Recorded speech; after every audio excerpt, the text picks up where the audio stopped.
Eto, mainit na balita. Gilas versus Vietnam. Gusto pang lutuin ng referee na to ang laban ng Gilas sa mga maling tawag sa game. Nahirapan ang Gilas na maitawid ang laban nila kontra Vietnam. Ano kaya ang naging problema? Eto, silipin natin ang come from behind win ng Gilas para makapasok sa semis ng SEA Games. Siya nga pala mga idol sa mga naghahanap ng legit na Gilas jerseys at iba pang paraphernalia ng Gilas. Pwede mong i-click yung product link sa gilid ng aking mga video at makikita mo na sa kanan ang lahat ng legit stores na nagbebenta ng mga high quality merch ng Gilas. Maraming salamat mga idol. Pero bago yan, like and subscribe lang mga kabady para sa latest basketball news and highlights.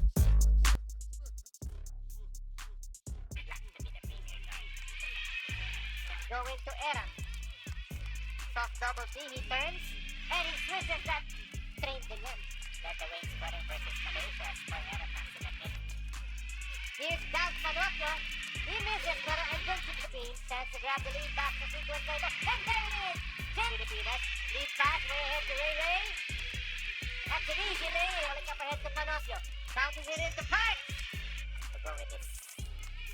13th in the game as well, but it's 30 Ravenna now, the mid-range. Tucker is good. He's gonna get it.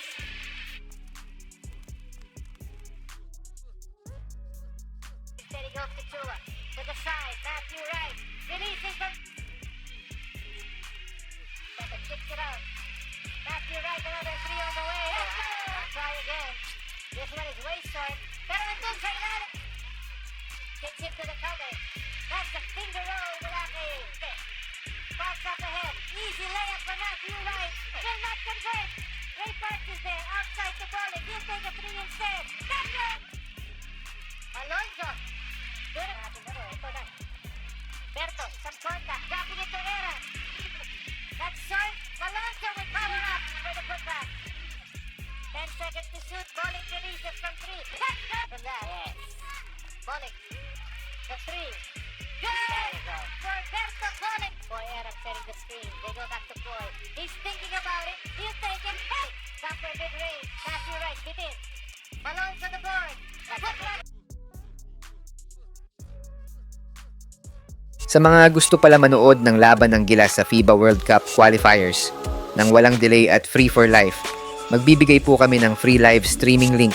All you have to do is i-like lang po ang aming Facebook at YouTube channel para mabigyan po kayo ng unlimited access sa mga sports games sa buong mundo.